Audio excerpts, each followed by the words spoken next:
आज का क्लास आपका वो है जनरल पैथोलॉजी से रिलेटेड। तो उसमें इम्पोर्टेंट Yes. कुछ ब्लड के डिसऑर्डर, ब्लड फ्लो का डिसऑर्डर, जैसे कि थ्रोम्बोसिस है, इंफार्क्शन है, इस्चीमिया है, ऐसे कुछ थोड़ा डिटेल डिस्कशन करेंगे आज एक टॉपिक का जिसको हम बोलते हैं थ्रोम्बोसिस। ठीक है, थ्रोम्बोसिस करेंगे। तो पहले मुझे थोड़ा हाईलाइट करो, कोशिश कीजिए उसको थोड़ा डिस्क्राइब करने का, कोई कर सकते हैं तो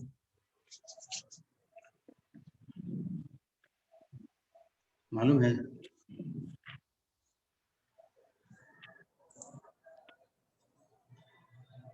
कर सकते हैं आप।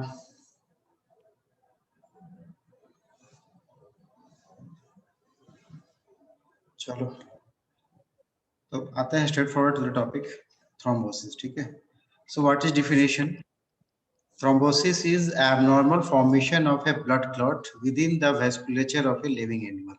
इसका ये मतलब हुआ कि ब्लड क्लॉट तो नेचुरल फेनोमेना है, नेचुरल होमोस्टैटिक फेनोमेना है ब्लड क्लॉट होना, लेकिन ब्लड क्लॉट कहाँ पे होता है? Outside the blood vessels.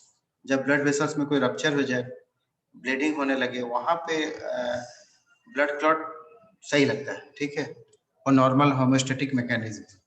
मगर एबनॉर्मल तब हो जाएगा जब ब्लड क्लॉट हो जाएगा inside the blood vessels, blood vessels के अंदर में ही क्लॉट बन जाए विदाउट एनी ब्लीडिंग। कोई ब्लीडिंग नहीं हो रहा है शरीर में, फिर भी ब्लड क्लॉट बन रहा है इनसाइड द ब्लड वेसल्स, तब ये एबनॉर्मल कंडीशन है। ठीक है, इसका मतलब ये हुआ कि थ्रोम्बोसिस हमेशा लिविंग इंडिविजुअल का फेनोमेना है। आफ्टर डेथ तो क्लॉट होते ही, आफ्टर डेथ सारे ब्लड में क्लॉटिंग तो हो ही जाएगा, that is called as postmortem clotting. मगर ये जो है ये एंटी मॉर्टम क्लॉटिंग है। बिफोर डेथ ब्लड वेसल्स के अंदर ब्लड में क्लॉट फॉर्मेशन हो जाना, उसको हम लोग बोलते हैं थ्रोम्बस या थ्रोम्बोसिस। इस फिनोमेना को बोलते हैं थ्रोम्बोसिस, और बना हुआ क्लॉट बोलते हैं थ्रोम्बस। ठीक है, तो आप समझ गए what is thrombosis? It is the formation of A inside the blood vessels in a living individual, जो कि नॉर्मल नहीं है, दैट इज एबनॉर्मल। नॉर्मल ये होता है कि ब्लड वेसल्स में कोई रप्चर हो जाए, ब्लीडिंग हो, वहां पे उसका हीलिंग हो, ब्लड क्लॉटिंग हो, दैट इज नॉर्मल फेनोमेना। मगर inside the blood vessels without any bleeding फिर भी ब्लड क्लॉट बने तो that is called as thrombosis. ठीक है, एक जो थ्रोम्बस फॉर्मेशन हो रहा है during the process of thrombosis, thrombus का फॉर्मेशन होता है, जो क्लॉट है उसको बोलते हैं थ्रोम्बस। इस थ्रोम्बस का कंस्टिट्यूएंट क्या होंगे?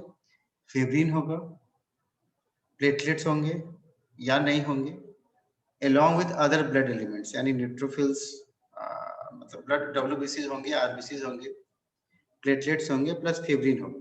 ठीक है, फिब्रिन क्या है? ये क्लॉटिंग फैक्टर फिब्रिनोजेन है। ठीक है, तो फिब्रिनोजेन आफ्टर एक्टिवेशन कन्वर्ट हो जाते हैं फिब्रिन में, तो फिब्रिन प्लस ब्लड के कंपोनेंट्स फॉर्म द थ्रोम्बस। ठीक है, अब ये कहाँ बन सकते हैं थ्रोम्बस? तो ये किसी भी ब्लड वेसल्स में बन सकते हैं, ये आर्टरी हो, वेन हो, कैपिलरी हो, कहीं भी बन सकता है। ये जब फॉर्मेशन होता है इनका, तो ये ब्लड वेसल्स के एंडोथेलियल वॉल से अटैच्ड होता है, जहाँ पे बनेगा वहाँ पे अटैच्ड होता है, और विथ टाइम हो सकता है वहाँ से डिटैच हो जाए, टूट जाए और सर्कुलेशन में घूमने लगे। तो डिटैच भी हो सकता है, सर्कुलेटिंग भी हो सकता है।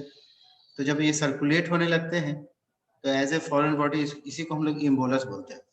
तो ये इम्बोलस ड्यू टू थ्रोम्बोसिस हुआ है, इसीलिए इसको थ्रोम्बिक इम्बोलिज्म भी बोलते हैं। तो फॉर्मेशन इसका हो सकता है आपका ब्लड वेसल्स में, लिम्फेटिक वेसल्स में, प्लस हार्ट में भी। हार्ट भी एक तरह का ब्लड वेसल्स ही है, मतलब उसके अंदर भी ब्लड फ्लो ही कर रहा है, तो इनसाइड द हार्ट ही बन सकता है, ब्लड वेसल्स बन सकते हैं, लिम्फेटिक वेसल्स बन सकते हैं, attached with the endothelial sales हो सकता है, फ्री मूविंग भी हो सकता है। फॉर्मेशन हमेशा जब भी होगा अटैच्ड ही होगा, लेटर ऑन वो टूट जाते हैं, डिटैच हो जाते हैं और फ्री घूमने लगते हैं, और कहीं ना कहीं जाके लॉस हो जाएगा, जहाँ पे डायमीटर पतला होगा वहां पे जाके लॉजिंग हो जाएगा। ठीक है, तो उसको लोग फिर इम्बोलस बोलते हैं, और it can be A cause of infarction. Blood supply बंद हो जाएगा आगे के एरिया, वहां पे टिश्यू का डेथ हो जाएगा। तो थ्रोम्बस इम्बोलिज्म भी हो सकता है, थ्रोम्बस कॉज ऑफ इंफार्क्शन भी हो सकता है। क्यों होते हैं? कॉजेज एंड मैकेनिज्म, तीन वजह है। एक है एंडोथेलियल डैमेज, दूसरा है हीमोडायनेमिक चेंजेस, एंड तीसरा है हाइपर कोगुलेटी स्टेट्स ऑफ ब्लड। पहला है इंडोथेलियल डैमेज, ठीक है। जो ब्लड वेसल्स का जो एपिथेलियल सेल्स का जो लाइनिंग होता है उसी को बोलते हैं इंडोथेलियल सेल्स, उसमें कोई डैमेज हो जाए। For formation of thrombosis endothelial cells में कोई डैमेज होना जरूरी है, या एबनॉर्मल ब्लड फ्लो हो जाए, या हाइपर कोगुलेबिलिटी हो जाए। क्या है ये? जो इंडोथेलियल सेल्स होते हैं जब वो नॉर्मल इंटैक्ट कंडीशन में होते हैं और जब उसमें इंजरी हो जाता है तो दोनों के वर्किंग मैकेनिज्म डिफरेंट हो जाते हैं। Due to injury of the endothelial cells ऐसे ऐसे केमिकल्स रिलीज होते हैं जो कॉल करते हैं प्लेटलेट्स को कि मेरे साथ एडहेयर हो जाओ, मुझे कुछ प्रॉब्लम हो रही है, मेरा मदद करो। नॉर्मल जब होता है एंडोथेलियल सेल्स इंटैक्ट तो इस तरह का केमिकल मीडिएटर्स को रिलीज नहीं करता कि प्लेटलेट्स को कॉल करो, ठीक है। एक बात ये है। दूसरा बात ये है कि जब नॉर्मल ब्लड फ्लो होता है इनसाइड द ब्लड वेसल्स तो जितने भी ब्लड सेल्स होते हैं, आरबीसी, डब्ल्यूबीसी, प्लेटलेट्स जितने भी होते हैं, वो कांटेक्ट ऑफ एंडोथेलियल सेल्स में नहीं आते, वॉल ऑफ ब्लड वेसल्स के कांटेक्ट में नहीं आते, वो एक्सियल स्ट्रीम में बीच बीच से निकलते हैं। प्लाज्मा कांटेक्ट में आता है एंडोथेलियल सेल्स का, सेल कांटेक्ट में नहीं आता है। लेकिन ऐसा एक कंडीशन इमेजिन कीजिए जहाँ पे ब्लड फ्लो बिल्कुल उल्टे पुल्टे से हो रहे हैं, बहुत फास्ट हो जा रहा है, इसको हम बोलते हैं टर्बुलेंट फ्लो। तो बहुत फास्ट हो रहा है, एक झटके के साथ जा रहा है, तो क्या होगा कि एक तेज प्रेशर के साथ पूरे के पूरे ब्लड कंपोनेंट्स ब्लड के वाल से टकरा जाएंगे। सिर्फ प्लाज्मा ही नहीं, ब्लड सेल्स भी उसके कांटेक्ट में आने लगेंगे एंडोथेलियल सेल्स का, जो कि होना नहीं चाहिए, ठीक है। जब उसके कांटेक्ट में आता है तो एडहेशन मॉलिक्यूल्स होते हैं ब्लड सेल्स के ऊपर और एंडोथेलियल सेल्स के ऊपर, तो एक दूसरे से एडहेयर होने लगेंगे। तो नॉर्मली ऐसा नहीं होना चाहिए, या ब्लड फ्लो बहुत स्लो ही हो जाए, तब भी क्या होगा, टम्बल डाउन ऑफ डब्ल्यूबीसीज होते हैं, आरबीसीज होते हैं, और एंडोथेलियल सेल से वो चिपकने लगते हैं। ये ऐसा होना नहीं चाहिए। अब थर्ड पॉइंट है कि कोगुलेशन जो है वो एक नॉर्मल मैकेनिज्म है, लेकिन अगर जरूरत से ज्यादा कोगुलेटिव फिनोमेना बॉडी में होने लगे, ब्लड क्लॉटिंग होने लगे due to activation of coagulative factors का जो कैस्केड है, फैक्टर 1 फैक्टर 2 ऐसे करके होता है ना, डिफरेंट फैक्टर्स, वो जी सर। सारे एक्टिवेशन होने लगे विदाउट एनी रीजन, ज्यादा होने लगे, एग्जेजरेटेड दिखाने लगे मैकेनिज्म, तो ऐसे कंडीशन में भी थ्रोम्बस होते हैं, ठीक है। तो थ्री बेसिक मैकेनिज्म है, endothelial cell injury, abnormal blood flow and hyper coagulability states of the blood, ठीक है। एक एक करके थोड़ा सा देखते हैं क्या ही। What is endothelial damage? तो मैंने बताया कि epithelial cells of blood vessels is called as endothelium या एंडोथेलियल सेल्स, उसको डैमेज होना है। कौन कौन चीज हो सकता है? वायरसेस हो सकते हैं, बैक्टीरिया हो सकता है, फंगस हो सकता है, ब्लड पैरासाइट्स हो सकते हैं, इम्यून मेडिएटेड रिएक्शंस हो सकते हैं, some toxins, some deficiency of vitamin E and selenium, local extension of infection या फॉल्टी इंट्रावेनस इंजेक्शन। वायरसेस में इंपॉर्टेंट है कैनाइन एडेनोवायरस, herpes वायरस, ऑरवी वायरस, बैक्टीरिया में साल्मोनेला, एरिथ्रोपैथोलुथ्रिक्स, फंगस में एस्परजिलस निकर, राइजोपस, पैरासाइट्स में strongylus, डायरोफाइलेरिया, यानी जो blood vessels में पाए जाते हैं या ब्लड वेसल्स से चिपके हुए रहते हैं, ऐसे पैरासाइट्स। स्पाइरोसार्का जो इसोफेगस के पास पाया जाता है डॉग के केस में। इम्यून मेडिएटेड, ठीक है, मतलब आपका अपने ही एंडोथेलियल सेल्स बॉडी के लिए फॉरेन हो जाए, वैसे कंडीशन में ऐसे एंटीजेंस एक्सप्रेस होने लगे जो बॉडी उसको समझे कि मेरा सेल नहीं है, ये फॉरेन सेल है, तो उसके अगेंस्ट में रिएक्शन करने लगेगा। बहुत सारे टॉक्सिन्स होते हैं, तो this can be cause of damage to the endothelium, ठीक है। अब देखिए ये जो डायग्राम है लेफ्ट का, ये नंबर का डायग्राम है, ठीक है। ठीक, एक ब्लड वेसल्स में क्या होता है, आप जानते हो बेसमेंट मेम्ब्रेन होता है, ठीक है, जी उसके सर। ऊपर उसके अपने वाल होते हैं, आर्टेरियल अगर ये है तो मसल्स होंगे, प्लास्टिक आर्टरी, है ना, इस तरह की चीजें होंगे। जी तो सर। मसल्स है, बेसमेंट मेम्ब्रेन है और एंडोथेलियल सेल्स है नॉर्मल।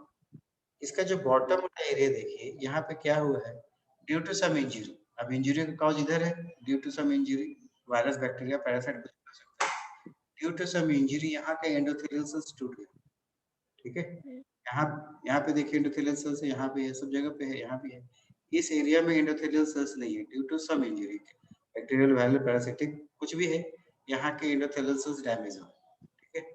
अब इसके ये तो पूरी तरह से डैमेज होकर नेक्रोज होकर खत्म हो गया, तो ये क्या करेगा? कुछ भी करेगा बॉडी में, तो लिविंग चीजें करेंगे। ये तो खत्म हो गया, लेकिन जो सराउंडिंग वाले हैं जो पूरी तरह से मरे नहीं है, उससे कुछ ऐसे केमिकल मीडिएटर्स रिलीज होते हैं जो कि ब्लड वेसल्स का कंस्ट्रिक्शन कॉज करे। यहाँ का ल्यूमेन देखो, यहाँ का ल्यूमेन देखो और यहाँ का ल्यूमेन देखो, ये पतला हो रहा है, तो वैसो कंस्ट्रिक्शन, ठीक है, due to release of endothelin. Endothelial cell से केमिकल निकलता है जिसको बोलते हैं endothelin, that causes vasoconstriction, ठीक है। और एक बॉडी का अपना रिफ्लेक्स मैकेनिज्म भी होता है, जब भी कोई इरिटेशन कुछ भी गड़बड़ होगा, आपके साथ भी होता है तो सिकुड़ जाते हो, चाहते हो कि मैं ऐसे सिकुड़ हो जाऊं, ऐसे ये reflex mechanism without any chemical. यहाँ पे वैसो कंस्ट्रिक्शन होगा, प्लस उसको हेल्प मिलता है एंडोथेलिन नाम का केमिकल से। जब दोनों एक साथ काम करते हैं तो सीवियर वैसो कंस्ट्रिक्शन होगा उस एरिया में, ठीक है।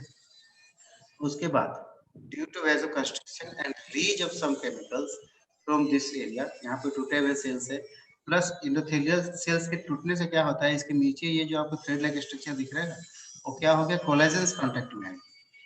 यूजुअली जो फाइबर्स है, कनेक्टिव टिश्यू फाइबर्स होते हैं बेसमेंट मेम्ब्रेन में, और सेल डायरेक्ट कांटेक्ट में आता है एंडोथेलियल सेल्स का, बेसमेंट मेम्ब्रेन में तो आता नहीं, लेकिन यहाँ के एंडोथेलियल सेल्स टूट गया तो इसको कोलेजन एक्सपोज हो गए। तो इस कोलेजन के एक्सपोज होने से भी और केमिकल मीडिएटर्स के रिलीज होने से भी ये कॉल करता है प्लेटलेट्स को। प्लेटलेट एक्टिवेटिंग फैक्टर्स जो होते हैं वो रिलीज हो जाते हैं और प्लेटलेट्स को बुलाता है अपने पास। ये प्लेटलेट्स आके उस एरिया में चिपक गया जहाँ पे कोलेजन एक्सपोज था, जहाँ पे एंडोथेलियल सेल्स नहीं थे, ठीक है। प्लेटलेट्स का एडिशन हुआ, shape of the change of the platelets हुआ, उसके बाद इस प्लेटलेट से रिलीज होता है थ्रोम्बोक्सिन E2। ये भी एक केमिकल मीडिएटर है, बहुत इंपॉर्टेंट है, Yes, sir. ठीक है। थ्रोम्बोक्सिन E2 भी प्लेटलेट एक्टिवेटिंग फैक्टर की तरह ही काम करता है, और ये जब रिलीज होगा तो बहुत सारे अदर सेल्स को भी, प्लस प्लेटलेट्स को, फर्दर प्लेटलेट्स को, ठीक है, और प्लेटलेट्स आएंगे धीरे धीरे, बहुत सारे प्लेटलेट्स इस एरिया में आएंगे, एक दूसरे के ऊपर पाइलिंग होता चला जाएगा, एक प्लग सा बनने लगा, जो एरिया टूटा हुआ था अब उसके ऊपर एक दूसरा लेयर बन गया, जो एंडोथेलियल सेल तो नहीं है लेकिन फिर भी एक लेयर सा फॉर्मेशन होना शुरू हो गया, ठीक है। अब उसके बाद क्या होगा, टिश्यू फैक्टर्स, अभी एंडोथेलिन का फैक्टर्स रोल प्ले कर रहा था, कोलेजन का, प्लस अब वेरियस टिश्यू फैक्टर, एक मोटा ब्रॉड नेम है, ठीक है, बहुत सारे केमिकल्स रिलीज होंगे टिश्यू से, उससे क्या होगा, उससे धीरे धीरे इसके बीच में फिब्रिन फॉर्मेशन होना शुरू होगा, यानी कि एक्टिवेशन ऑफ कोगुलेशन कैस्केड शुरू हो जाएगा, फिब्रिनोजेन धीरे धीरे फिब्रिन में कन्वर्ट होगा under the effect of thrombin, ठीक है। थ्रोम्बिन फिब्रिनोजेन को फिब्रिन बनाने लगता है। तो अब ये जो ब्लू ब्लू से धागे हैं वो सब प्लेटलेट्स को आपस में बांधना शुरू कर दिया, पोलीमराइजेशन हो गया, आपस में बांध के उसको चिपकाना चाह रहा है। बी नंबर में फिब्रिन नहीं बना है तो एक प्लेटलेट्स और दूसरे प्लेटलेट्स के बीच में कोई ऐसा एक्स्ट्रा कनेक्शन नहीं है, लेकिन with time due to fibrin के धागे, प्रोटीन के धागे हैं, वो सबको एक जगह बांध के एक पॉलीमर की तरह बना देता है। और फाइनली यहाँ पे और भी होंगे रिक्रूटमेंट किसका, अदर ब्लड सेल्स का, जैसे कि आरबीसी हो जाएंगे, न्यूट्रोफिल्स हो जाएंगे। तो कुल मिला के इस एरिया में बहुत सारे फिब्रिन, बहुत सारा प्लेटलेट्स, बहुत सारे डब्ल्यूबीसी, बहुत सारे आरबीसी, ये सब एक जगह आके जमा हो जाएगा यहाँ पे। अब क्या होगा, जो ब्लड फ्लो है उसका हैम्पर करेगा, पूरे के पूरे यहाँ से Yes, कैसा हो रहा था, पूरा का पूरा ब्लड फ्लो ऐसे जा रहा था, अब आपने इस रास्ता को रोक दिया इतना दूर, ठीक है। तो अब इसको ब्लड के लिए थोड़ा जगह मिल रहा है, थोड़ा ही जाएगा, पूरी तरह से अगर कर दे तो पूरा बंदी हो जाएगा, इधर का ब्लड उधर ले जाएगा, उधर का ब्लड इधर नहीं आएगा, मतलब पूरी तरह से ब्लॉक हो जाएगा। पूरा ना भी हुआ तो कम से कम लेस ब्लड सप्लाई तो हो ही जाएगा, इस्चीमिया तो हो ही जाएगा, ठीक है। तो ये मैकेनिज्म है थ्रोम्बस फॉर्मेशन। लेकिन इसके साथ साथ ये भी है कि जो टिश्यू फैक्टर काउज कर रहा है पॉलीमराइजेशन ऑफ फिब्रिन, वही टिश्यू फैक्टर से कुछ ऐसे केमिकल भी रिलीज होते हैं जो थ्रोम्बस को बचाना चाहता है, वो नहीं चाहता है कि थ्रोम्बस बने, जैसे जिसको बोलते हैं फिब्रिनोलाइसिन, यानी फिब्रिन को तोड़ना चाहता है, ठीक है। या थ्रोम्बोमोडुलिन, चाहता है नहीं कि कोगुलेशन कास्केड एक्टिवेट हो, ज्यादा से ज्यादा थ्रोम्बिन एक्टिवेट हो, ज्यादा से ज्यादा फिब्रिनोजेन एक्टिवेट हो, वो चाहता नहीं। तो दोनों चीज एक साथ ही चल रहे होते हैं, thrombus formation plus anti thrombus mechanism, वो बॉडी का नियम है, ठीक है। फाइनल आउटकम किसका होगा, जो ज्यादा रोल प्ले करेंगे, बॉडी में infection Yes, sir. Plus immune system दोनों एक साथ ही चलते हैं। बीमार अब तब होते हैं Yes, जब sir. इन्फेक्शन हावी हो जाता है इम्यून सिस्टम पे, या नहीं बीमार होते जब इम्यून सिस्टम हावी हो जाता है इन्फेक्शन पे।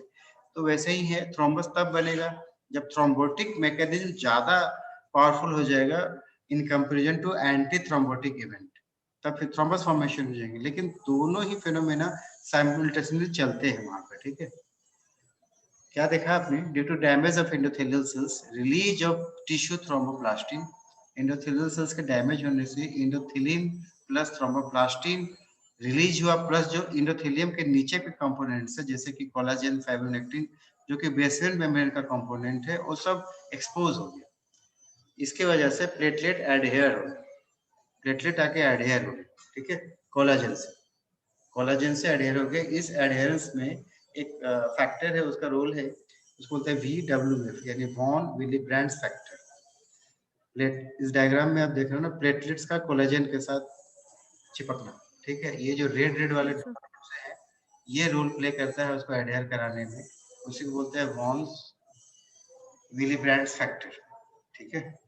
Plus tissue factor release by endothelial cells activate the coagulation cascade. Platelets के साथ साथ जो कोगुलेशन कैस्केड यानी थ्रोम्बिन का एक्टिवेशन, और थ्रोम्बिन फाइनली फिब्रिनोजन को फिब्रिन में कन्वर्ट करना, ये सब प्रक्रिया शुरू हो जाता है। और decrease formation of prostaglandin I2, decrease formation of nitric oxide, release of thromboxane A2 causes vasoconstriction and it stimulates Stimulate जो अपने बात कर secretion. रहे हैं। इसके अलावा यहाँ पे देखिए ये सब क्या कर रहा है, ये जो PgI2 नाइट्रिक ऑक्साइड Inhibit कर रहा है. ये इनहिबिट कर रहा है, एंटी थ्रोम्बोटिक प्रॉपर्टीज भी साथ साथ चल रही है, ठीक है। Yes. ये दोनों एक साथ। अब ऐसा कब होगा, किस केस में होगा प्रैक्टिकली, कि ड्यू टू एंडोथेलियल डैमेज होगा, inflammation of vessel wall due to any cause, bacterial viral जो भी हो, उसकी वजह से अगर कोई इन्फ्लेमेटरी कंडीशन हो गया वेसल वॉल में, इन्फ्लेमेशन कॉज साइटोकाइन रिलीज यानी इंटरल्यूकिन। देखो जब आपसे कोई एग्जांपल पूछा जाएगा साइटोकाइन का, और मान लीजिए आप भूल गए यहाँ पे कौन सा लगेगा, तो आंख बंद करके इंटरल्यूकिन 1 और TNF अल्फा लिखिएगा, क्योंकि ये दोनों मास्टर साइटोकाइंस है, हर जगह पे इनका रोल है, इंटरल्यूकिन 1 एंड TNF अल्फा। जब सब कुछ भूल जाओ तो ये मास्टर साइटोकाइंस के उसको आप वहां पे एज एग्जांपल हमेशा दे सकते हैं, ठीक है। Activation of coagulation system result in fibrin deposition and thrombi बड़े होते चले जाते हैं, ठीक है, एक दूसरे से पोलिमराइज होता जाता है, पोलिमराइजेशन की वजह से धीरे धीरे बड़ा होता चला जाता है, ठीक है। अब विद टाइम उसमें कुछ मिनरल्स का डिपोजिशन भी हो सकता है, ये लेटर स्टेज में। जो दूसरा मैकेनिज्म था, पहला था आपका endothelial cell damage, second mechanism था alteration in the normal blood flow. तो मैंने आपको बताया नॉर्मल ब्लड फ्लो में क्या होता है, नॉर्मली एक्सियल स्ट्रीम में ब्लड सेल्स और पेरिफेरल स्ट्रीम में प्लाज्मा फ्लो करता है। लेकिन जब एबनॉर्मल ब्लड फ्लो होगा, यानी कि बहुत हाई स्पीड हो जाए या बहुत लो स्पीड हो जाए, सर्कुलेशन में ब्लड फ्लो बहुत कम हो जाए या बहुत फास्ट हो जाए, तो जो उसका लैमिनर फ्लो का जो लैमिना है, मतलब बीच में होना चाहिए सेल्स, किनारे होना चाहिए प्लाज्मा, वो गड़बड़ा जाता है। उसके गड़बड़ाने से सेल टंबल होके ब्लड वेसल्स के वॉल के कांटेक्ट में आ जाते हैं, पार्टिकुलरली दिस प्लेटलेट्स। जब कांटेक्ट ऑफ वेस्कुलर वॉल हो जाता है, यहाँ पे वॉल में कोई इंजरी नहीं, सिर्फ ड्यू टू फ्लो में जो प्रॉब्लम आ रहा है, ब्लड सर्कुलेशन का स्पीड बढ़ने या घटने की वजह से जो प्लेटलेट्स वेस्कुलर वॉल के कांटेक्ट में आ जा रहे हैं और कोगुलेशन फैक्टर जो रिलीज हो रहे हैं, it will lead to formation of thrombin formation, ठीक है। ऐसा कब होगा, जब in case of canine heart हो, मैंने डायरोफाइलेरिया, ठीक है, इसके वजह से टर्बुलेंस कॉज होता है, बहुत हाई स्पीड हो जाता है ब्लड वेसल्स का, या वेनस स्टेसिस, किसी वजह से वेनस पैसिव वेनस कंजेशन हो गया, स्लोइंग ऑफ सर्कुलेशन हो गया, तो वहां पे ये आपको देखिए। थर्ड मैकेनिज्म है hyper coagulability of blood, blood में कोगुलेशन ज्यादा होने लगता है, ठीक है। फेवस thrombosis due to change in makeup of formed elements of the blood. Formed elements यानी ये ये सारे ब्लड सेल्स है, फॉर्म्ड एलिमेंट्स मतलब ब्लड सेल्स बनते हैं, आरबीसी बनता है, डब्ल्यूसी बनता है, प्लेटलेट्स बनता है, उन्हीं को बोला जाता है फॉर्म्ड एलिमेंट्स। तो जो मेकअप यानी कि जो परसेंटेज इतना आरबीसी होना चाहिए, डब्ल्यूबीसी में इतना न्यूट्रोफिल होना चाहिए, इतना लिम्फोसाइट होना चाहिए, उसमें कुछ चेंजेस आ जाए, ठीक है। या inherited deficiency of anticoagulant component such as protein C. Protein C coagulation को रोकने के लिए है, एंटीकोगुलेंट प्रॉपर्टी है, लेकिन by birth due to some congenital defect protein C proper नहीं बना तो कोगुलेशन, एंटी कोगुलेशन मैकेनिज्म बहुत काम नहीं करता, तो कोगुलेटिव प्रॉपर्टी बढ़ जाता है, ठीक है। Imbalance in procoagulant and anticoagulant components in the blood, ये वही चीज है, कोगुलेशन होना और कोगुलेशन को रोकना। रोकेगा कौन, हटाएगा कौन, तो फिब्रिनोलाइसिन। करेगा कौन, तो फिब्रिन। तो दोनों में इम्बैलेंस होना, नॉर्मली बैलेंस होता है, फिब्रिन आया, या रुक गया, उसके बाद फिब्रिनोलाइसिन हुआ, वो सब कुछ वॉश आउट करके खत्म कर दिया। यहाँ पे फिब्रिनोलाइसिन कमजोर पड़ जाएगा और फिब्रिन ज्यादा काम करने लगेगा, ठीक है। इन केस ऑफ कैंसर या एडिनोकॉर्टिको हार्मोन्स जो होते हैं उसका ज्यादा सिक्रेशन होना, ये भी कॉज हो सकता है हाइपर कोगुलेटिव ब्लड, ठीक है। जैसे कि रीनल एमिलोइडोसिस, ठीक है, डॉक्टर के केस में किडनी में एमिलॉइड का डिपोजिशन, ये एक वजह हो सकता है हाइपर कोगुलेटिव ब्लड। अब वो थे कॉजेज एंड मैकेनिज्म। दिखता कैसा है थ्रोम्बस, मॉर्फोलॉजी कैसा है थ्रोम्बस का। The appearance of thrombus depends upon the location and composition, कहाँ पे बना है और उसमें रिलेटिव प्रोपोर्शन प्लेटलेट्स का कितना है, फिब्रिन का कितना है, आरबीसी का कितना है। नेचुरली आरबीसी ज्यादा होगा तो रेड ही दिखेगा, प्लेटलेट्स ज्यादा होंगे तो येलोइश कलर का हो जाएगा, ठीक है। तो उसका कलर डिपेंड करेगा कि उसका उसके कंपोनेंट्स का परसेंटेज में कौन कितना ज्यादा है, ठीक है। जितना प्लेटलेट्स का संख्या बढ़ेगा उतना येलोइश पेल की तरह होगा, जितना आरबीसी बढ़ेगा उतना रेडिश की तरफ होगा।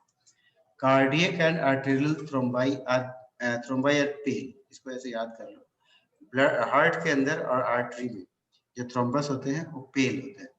The thrombus may or may not occlude the vessel lumen, but large thrombus may have tails that extend downstream the point to the endothelial attachment. ये क्या है, ये डायग्राम में जो आप देख रहे थे, मैंने आपसे कहा कि ये ऑक्लूजन पूरा हो सकता है या थोड़ा हो सकता है, ठीक है। Yes, sir. तो बात कर रहे हैं दूसरा कि जहां से शुरू हुआ और जहां तक वो बढ़ रहा, मान लीजिए बढ़ता चला गया, तो यहाँ पे टेल जैसा फॉर्मेशन हो जाएगा, जहां से शुरू हुआ था वहां से टेल जैसा फॉर्मेशन हो फिर आगे जाके बड़ा सा होता चला जाएगा। तो वो सेंटेंस में उसी चीज को लिखा गया है। Large thrombi may have tails that extend downstream to the point of endothelial attachment, ठीक है। यहाँ पे endothelial attachment है और बढ़ता चला जा रहा, बढ़ता चला जा रहा, तो एक पूंछ की तरह दिखने लगेगा। और ये एरिया वो है जहाँ से ब्लड क्रॉस कर पाएगा, ये एरिया वो है जहाँ ब्लड आगे नहीं जा पाएगा। Yes, sir. Mm.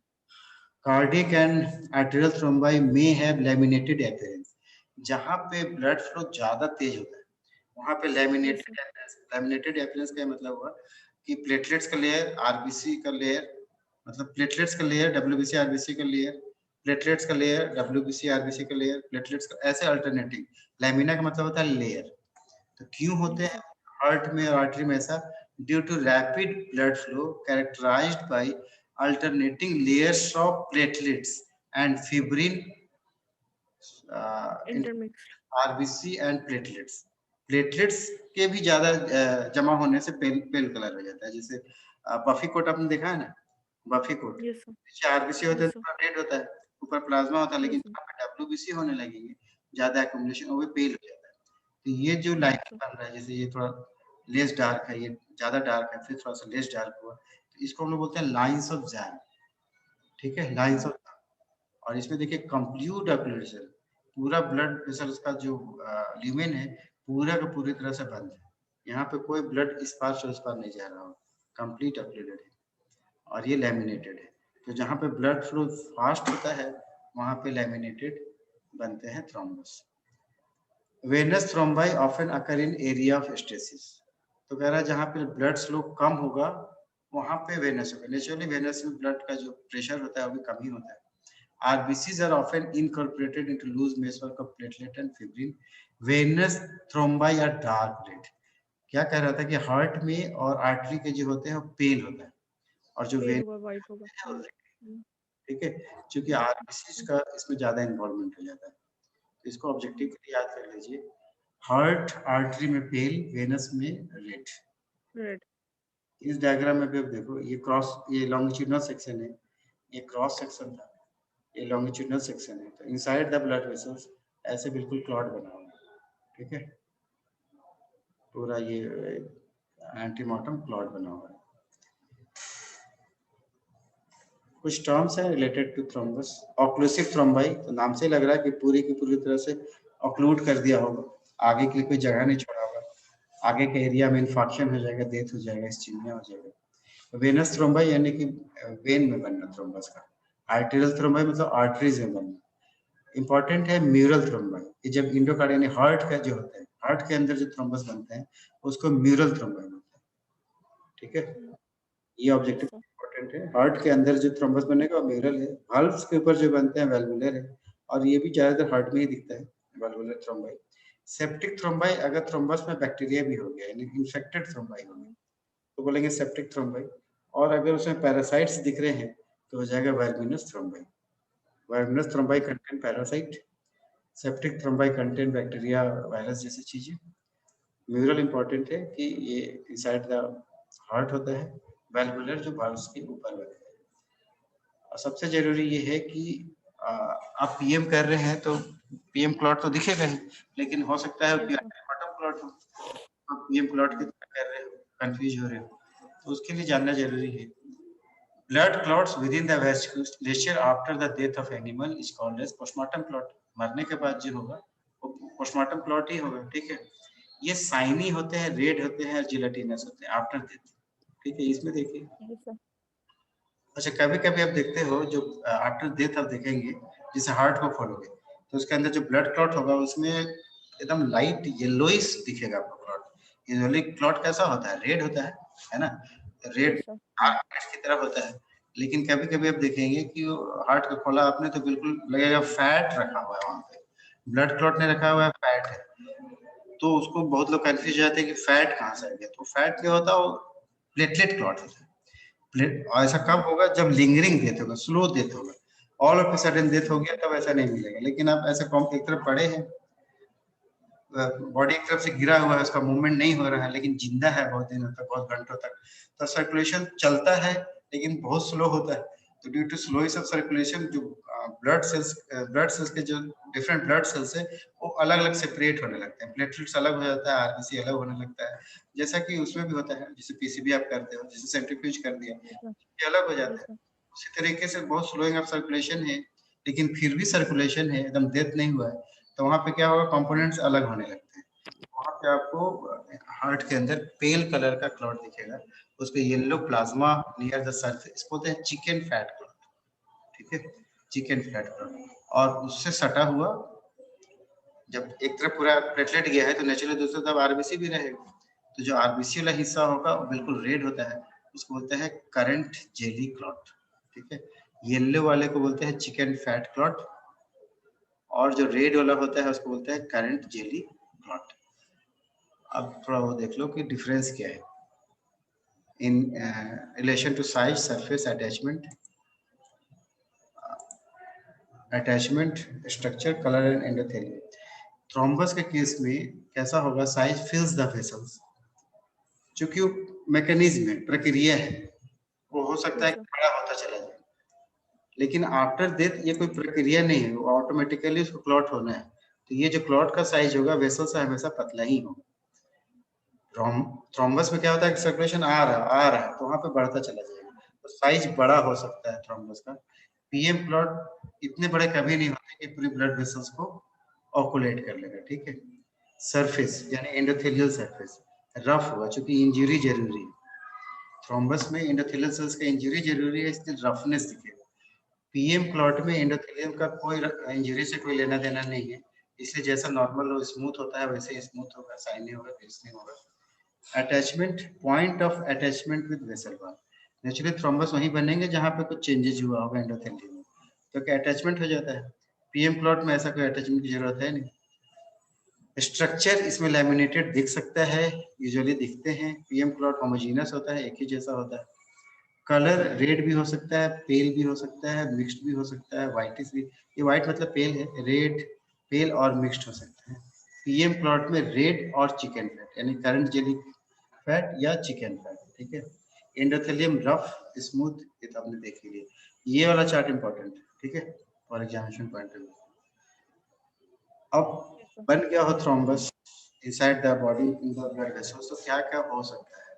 एक प्रोपगेशन, यानी जो थ्रोम्बस है छोटा था वो धीरे धीरे बड़ा होता चला जाए, बढ़ता चला जाए। डिजोल्यूशन, जो बना था वो खत्म हो गया, ठीक है। ऑर्गेनाइजेशन एंड रिकलाइनेशन, जो था वो ना बढ़ रहा है ना घट रहा है, ऑर्गेनाइज्ड हो गया, अपनी जगह पे फिक्स हो गया, मगर उसके बीच से स्पेस बन गया जहां से ब्लड फ्लो नॉर्मल चल रहा है। चारों तरफ तो है, बीच से ही स्पेस बन गया कि चलो यहीं से ब्लड का आना जाना होगा, ठीक है। या और डिटैच हो जाएंगे, इम्बोलिज्म की तरह इधर उधर घूमता रहेगा।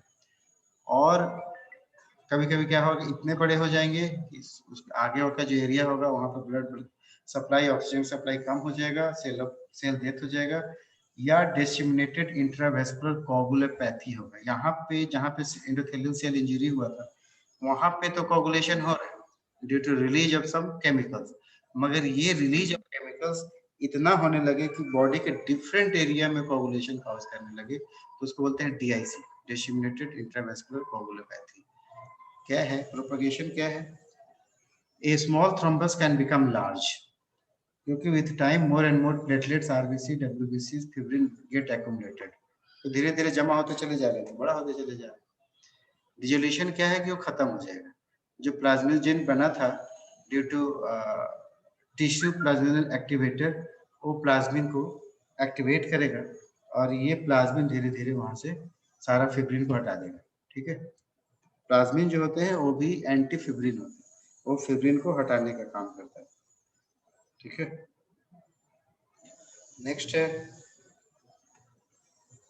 नेक्स्ट है ऑर्गेनाइजेशन एंड रिकैलानाइजेशन, ठीक है।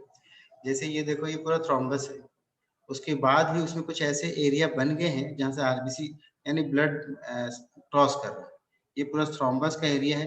यहाँ पे देखिए कैनाल ऐसा बन गया जिससे क्रॉस कर रहा है, यहाँ पे कैनाल ऐसा बन गया जिससे क्रॉस कर रहा है, यहाँ भी एक कैनाल ऐसा बन गया जिससे क्रॉस कर रहा है। तो उसको बोलते हैं ऑर्गेनाइज हो गया, अब हटेगा नहीं, टूटेगा नहीं, एक जगह फिक्स हो गया। लेकिन ब्लड वेसल्स का सप्लाई को वो रोक नहीं रहा है। क्यों नहीं रोक रहा है? क्योंकि उसमें कैनल्स बन गए और वो दिक्कत नहीं कर रहा है सेल्स को आगे जाने, ब्लड को आगे जाने में, ठीक है। ये इसको थोड़ा देख लीजिए। Thrombi may be invaded by fibroblast and endothelials. जैसे जैसे फाइबर आने लगेंगे, फिब्रिन नहीं, फाइबर आने लगेंगे, उतना मजबूत होता चला जाएगा, ठीक है। Granulation tissue develops and the endothelial cells line new smaller vascular channels penetrate. उसमें बीच में नए नए ब्लड वेसल्स ऐसे बनते हैं due to formation of fibre. उसके वजह से बीच में स्पेस बन जाता है जहाँ से ब्लड इस पार से उस पार कर सकता है और आगे का एरिया को ब्लड सप्लाई दे सकता है। ना इन्फॉक्शन होगा ना इस्चीमिया होगा, वो एक बीच कंप्रोमाइज स्टेट में चलाएंगे, ठीक है। ना मैं हटूंगा लेकिन आपको ज्यादा डैमेज भी नहीं करूंगा। ये है थर्ड। उसके बाद है रिकलाइनेशन, यही है, ठीक है। थ्रोम्बस के बीच से थ्रोम्बस के बीच से आरबीसी का क्रॉस होना, मतलब ब्लड का क्रॉस होना। ये थ्रोम्बस का एरिया जैसे फाइबर है, ये भी फाइबर है, पूरा क्लॉट, ये पूरा ब्लड वेसल्स का वॉल है, इसके अंदर ये बना है थ्रोम्बस। लेकिन बीच से फिर एरिया जा रहा है जहाँ से क्रॉस कर जा रहा है ब्लड सेल्स, ब्लड, तो ये रिकलाइनेशन। थ्रोम्बोइम्बोलिज्म यानी वो टूट जाए, डिटैच हो जाए, एज ए इम्बोलिज्म घूमता रहे, कहीं जाके फिक्स हो जाए, उसमें फिर इन्फॉक्शन हो सकता है, इस्चीमिया हो सकता है, ठीक है। कहीं पे जाके फिक्स हो गया जिसका डायमीटर बहुत कम है, तो आगे में ब्लड वेसल्स और ऑक्सीजन का सप्लाई कम हो जाएगा, उसको इस्चीमिया बोलते हैं। अभी टाइम उधर नेक्रोसिस हो जाएगा, डेथ हो जाएगा, उसी को इन्फॉक्शन बोलते हैं, ठीक है। Disseminated intravascular coagulopathy, when numerous thrombi are formed simultaneously, कह रहा है कि बॉडी में एक ही साथ कई जगह पे थ्रोम्बस फॉर्मेशन हो जाए due to some severe infection और some tumour, coagulation factors and platelets become depleted, haemorrhages. तो क्या हो रहा था कि वहां पे यूज कर लेगा जो बॉडी के, जहां पे थ्रोम्बस बनता है वहां कोगुलेशन फैक्टर का रोल है, वहां प्लेटलेट्स का रोल है, उसके बिना तो होना नहीं। लेकिन कह रहा है कि बॉडी में बहुत जगह अगर थ्रोम्बस बन रहा है तो जो बॉडी का अमाउंट ऑफ कोगुलेटिंग फैक्टर्स है और जो प्लेटलेट्स है वो यूज्ड हो जाएगी वहां पे। उसके यूज हो जाने की वजह से क्या होता है कि बॉडी, आप जानते हो कि due to deficiency of platelets body में हेमरेज होने लगता है। यहाँ पे केस भी आया था, अच्छा। उसको क्या था कि प्लेटलेट्स की बहुत कमी थी। कुछ ट्रीटमेंट ऐसा हुआ जिसके वजह से उसका प्लेटलेट्स और खराब हो गया, बोन मैरो डिप्रेस हो गया, प्लेटलेट्स नहीं बनने लगा, तो उसके पूरे स्किन के ऊपर भी हेमरेज, खून के बूंदे आने लगे थे। यानी प्लेटलेट्स का इतना रोल है ब्लड का कोगुलेशन, एंटी ब्लीडिंग इफेक्ट में। शरीर के अंदर तो ब्लीडिंग था ही, इवन स्किन के ऊपर ब्लड के ड्रॉप्स दिखते थे। तो क्या हुआ कि चूंकि सारा आपका कोगुलेशन फैक्टर और प्लेटलेट्स यूज्ड अप हो गया, कम हो गया आपके शरीर के लिए, तो पूरी बॉडी में आपके हेमरेजेस दिखने लगे। तो कभी-कभी जो हम लोग बोलते हैं ना कि हेमरेज सेप्टिसीमिया है, क्यों बोलते हैं कि हर बॉडी ऑर्गन में आपका छोटे-छोटे पिन पॉइंट हेमरेजेस दिख रहे हैं, ठीक है? तो यहाँ भी आप देख रहे हो कि infection can be A cause of septicaemia, मतलब इस तरह के चेंजेस। मगर इन केस ऑफ ट्यूमर भी ऐसा हो सकता है, ठीक है, कि बॉडी के डिफरेंट एरिया में आपको छोटे-छोटे पिन पॉइंट हेमरेजेस दिखेंगे। इसलिए सेप्टिसीमिया टर्म लगाते हो या टॉक्सीमिया टर्म लगाते हो इस बेसिस पे कि आपने देखा कई जगह पे स्मॉल हेमरेजेस थे, लिवर पे भी, लंग्स पे भी, किडनी पे, हर जगह पे, तो उसको आप दे देते हैं septicaemia.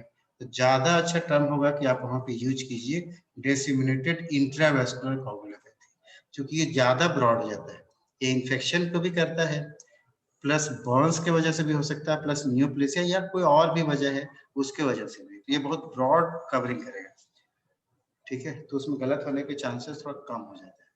Most of the cases septicaemia की वजह से ही होता है, मगर कभी-कभी ये ड्यू टू न्यूप्लेसिया भी हो सकता है और अदर कॉज भी हो सकता है, ठीक है?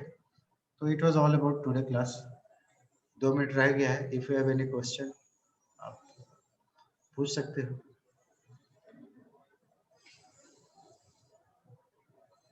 मॉर्टम और पोस्टमार्टम थ्रोम्बाई में करना हो डिफरेंशिएट तो फिर उसी का मैं तो उसको थोड़ा डिटेल में बताया आपको, जब पीएम कर रहे हैं, ठीक है? कैसे आप करें? पोस्टमार्टम कर रहे हैं, आपने देखा कि इनसाइड द ब्लड वेसल्स मुझे क्लॉट दिख रहा है, यस सर।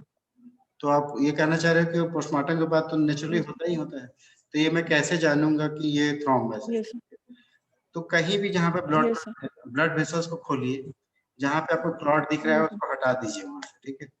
क्लॉट को हटा के किनारे रख यस दीजिए। सर। अब अपना क्रिटिकल एग्जामिनेशन कीजिए उस ब्लड वेसल्स का वॉल का, मतलब एंडोथेलियल वॉल का, इनर वॉल का। अगर वहां पे इंजरी यस सर। रफनेस दिख रहा है एंडोथेलियल सेल्स में, तो समझ लेना ये यस सर। थ्रोम्बस है।